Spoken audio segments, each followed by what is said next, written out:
Who is Chester Alan Arthur? Chester Alan Arthur is the 21st President of the United States. From 1881 to 1885, he was a Republican. He was born on October 5th in Fairfield, Vermont in 1829.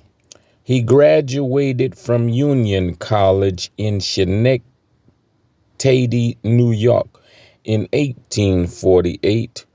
He took up private law studies and teaching that same year.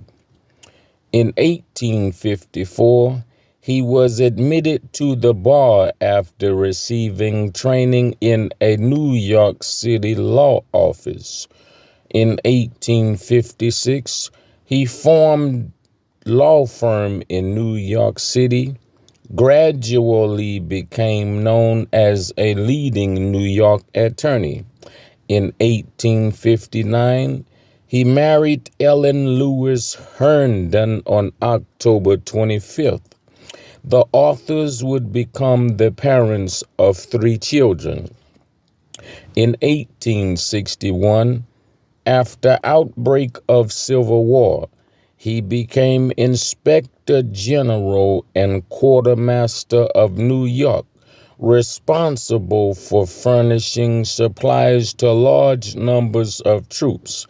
In 1863, he returned to private law practice.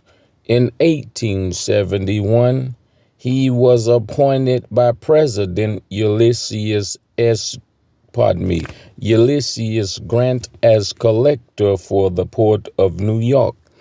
In 1878, he, after a year-long federal investigation of the New York Customs House for political patronage and mismanagement, was removed from the position of collector by President Rutherford B. Hayes.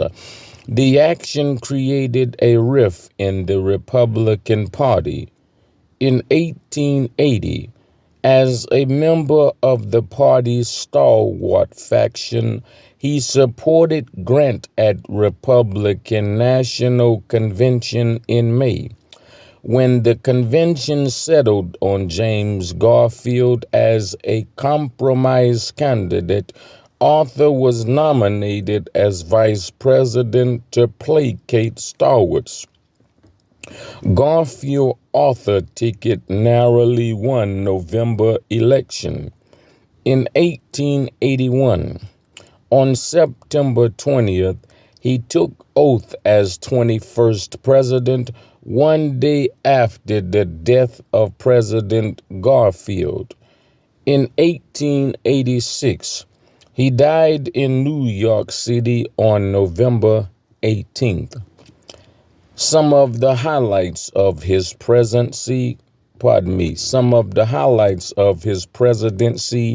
are: in 1882, he vetoed the Chinese exclusion bill as well as a pork barrel appropriation for river and harbor improvement. It was overridden by Congress on both measures. In 1883, the Pendleton Civil Service Act, a major reform of federal civil service, was signed into law on January 16th. Tariff reform legislation and the Edmunds Anti-Polygamy Bill aimed at the Mormons in Utah also passed. In 1884, with major railroads reaching the Pacific coast, westward settlement came into full swing. Defeated for Republican presidential nomination by James G. Bland. That's Chester Alan Arthur, the 21st President of the United States from 1881 to 85, a Republican.